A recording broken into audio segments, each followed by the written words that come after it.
অনেকে বলে হারাম বা সন্দেহপূর্ণ খাওয়ার সময় বিসমিল্লাহ বলে খেয়ে নিলে আর অসুবিধা থাকে না। কথাটি সত্য কিনা?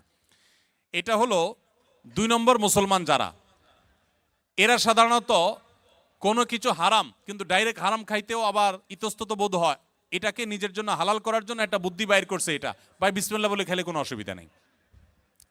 অনেক ডায়াবেটিসের রোগী আছে, তার জন্য মিষ্টি খাওয়া নিষেধ, কিন্তু সে এটা খাওয়াকে হালাল করার জন্য এই মাসালা বাইর করে, বলে আরে বিসমিল্লাহ বলে খেলে কিছু হয় না। তো এগুলো সবগুলা মন গড়া ফতোয়া, এবং এগুলো মোটেও সঠিক কোনো কথা নয়। যেটা হারাম সেটা বিসমিল্লাহ বলে খাইলে শুধু হারাম হবে না, হারাম ডাবল হবে আরো। কারণ আপনি একে তো হারামে লিপ্ত হলেন, আবার আল্লাহর নাম নিয়ে সেখানে ফাইজলামতি করলেন, এক ধরনের আল্লাহর প্রতি বিদ্রোহ করলেন, এক ধরনের হারামকে হালাল মনে করলেন। হারামকে হালাল মনে করলে ঈমান নিয়ে টানাটানি শুরু হবে। এই জন্য ভাই, কোনো কিছু সন্দেহপূর্ণ মনে হলে ওটা অ্যাভয়েড করতে হবে এবং হালার দিকে যেতে হবে। নবী সাল্লাল্লাহু আলাইহি সাল্লাম বলেছেন, দামা ইউরিবুকা ইলা মা লা ইউরিবুক, তোমার যেটা সন্দেহ হয় ওটা বাদ দিয়ে যেটা সন্দেহ হয় না সেই জায়গায় তোমাকে যেতে হবে।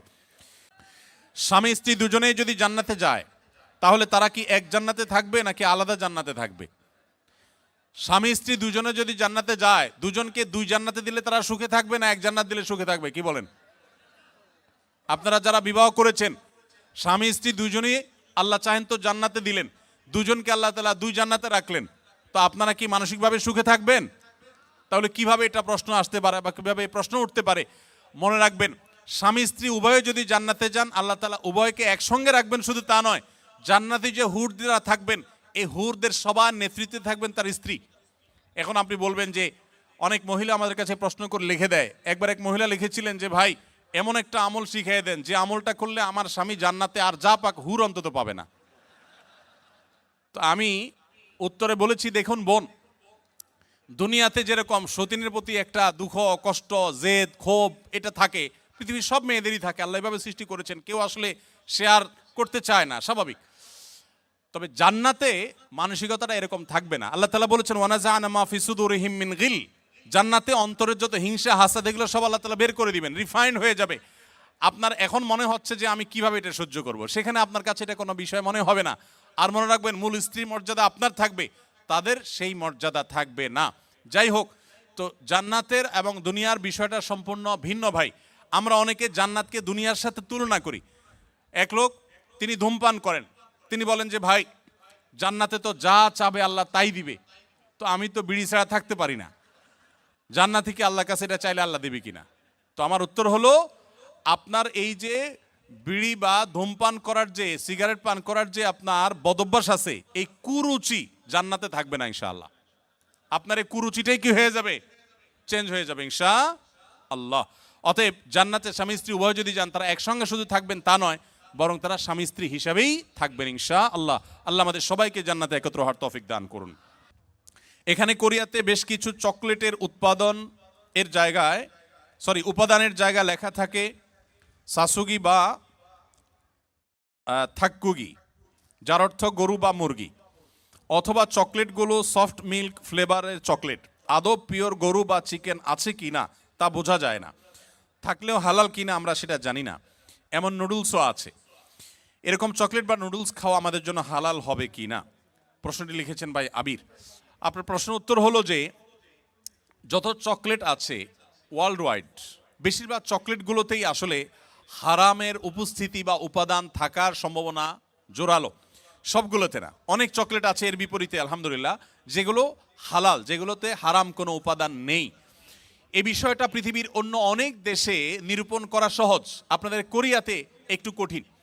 আপনি জাপানে গেলেও দেখবেন যে বিভিন্ন বাজারে, বিভিন্ন সুপার মার্কেটে, বিভিন্ন মার্টে, সুপার মলে, সুপার শপিং মলে আপনি দেখবেন যে চকলেট হোক, যে কোনো ফুড হোক, সেখানে স্ক্যান করে চেক করা যায় এটা হালাল কি হারাম, এখানকার উপাদান কি, সব ডিটেল জানা যায়। এবং হালাল সার্টিফিকেশন প্রতিষ্ঠানগুলো খুবই স্ট্রং সেসব দেশে, যার কারণে হালাল সার্টিফিকেশনের উপরে নির্ভর করা যায়। আপনাদের এখানে এখনও সেটা হয় নাই, তবে আলহামদুলিল্লাহ যেভাবে দিন দিন আমাদের প্রবাসী বাংলাদেশি ভাইরা বাড়ছেন, পাকিস্তানি, আরাবিয়ান, অন্যান্য দেশি ভাইরাও দিন দিন আসছেন, আশা করা যায় অচিরেই ইনশাআল্লাহ কোরিয়াতেও হালাল সার্টিফিকেশনের অথরিটি এরকম গড়ে উঠবে, তখন আপনাদের জন্য সহজ হবে। আপাতত যারা এখানে আছেন, আমি তাদেরকে বলবো, আপনি এটার উপাদানের মধ্যে সন্দেহপূর্ণ কোনো কিছু থাকলে সেটাকে অ্যাভয়েড করবেন। মনে রাখবেন, সন্দেহপূর্ণ বিষয়কে অ্যাভয়েড করাটা খুবই জরুরি একটা বিষয়। যেটা আপনি নিশ্চিত হালাল জানবেন শুধু সেটাই গ্রহণ করবেন, আর যেটাকে সন্দেহ মনে হবে সেটা আপনি অ্যাভয়েড করে চলবেন। চকলেট না খেলে কি আমরা মারা যাব ভাই? কি বলেন, চকলেট না খেলে কি খুব বেশি অসুবিধা হবে আমাদের? অতএব আমরা যথাসম্ভব সন্দেহপূর্ণ খাবার অ্যাভয়েড করে চলবো, তাহলে ইনশাআল্লাহ হারাম থেকে বেঁচে থাকা সহজ হবে। কোরিয়াতে আমাদের অনেক সময় কোরিয়ান খাবার খেতে হয়, তারা একই পাত্রে শূকর রান্না করে খায়। আমার প্রশ্ন হচ্ছে, আমরা কি সেই পাত্রে রান্না করে খাবার খেতে পারবো কিনা? কোনো পাত্রে যদি শূকর রান্না করা হয়, এরপরে সে পাত্রটা ধুয়ে সম্পূর্ণ পরিষ্কার করে, তার কোনো আলামত নাই, নতুন করে সেখানে ধুয়ে পরিচ্ছন্ন করে ভালো তেল দিয়ে যদি হালাল খাবার রান্না করা হয়, সেই খাবার খাওয়া জায়েজ আছে, এটা হারাম না। যদি পাত্র ধুয়ে পরিষ্কার করে রান্না করা, আর যদি না ধোয়া হয় ওই পাত্রে আবার রান্না করা হয়, তাহলে আবার কি হবে না? খাওয়া জায়েজ হবে না। ঔষধের ভিতর যদি শুয়োরের কোনো উপাদান থাকে, তাহলে সে ওষুধ খাওয়া জায়েজ হবে কিনা? যদি কোনো ঔষধে শুকরের কোনো শরীর বা উপাদান থাকে, তাহলে সে ওষুধ সেবন করা জায়েজ হবে না। যদি বিকল্প কোনো ওষুধ থাকে, যদি আল্লাহ না করুক এমন কোনো রোগ হয় যেই রোগের এছাড়া আর কোনো ট্রিটমেন্ট নাই এবং মরণাপন্ন অবস্থা হতে পারে, তাহলে নিরুপায় হলে সেই ব্যক্তির জন্য বহু শর্ত সাপেক্ষে সেটা জায়েজ হতে পারে। কিন্তু যখনই বিকল্প কোনো কিছু আছে, তখন কিন্তু আপনার জন্য হারাম ঔষধ সেবন করা জায়েজ হবে না।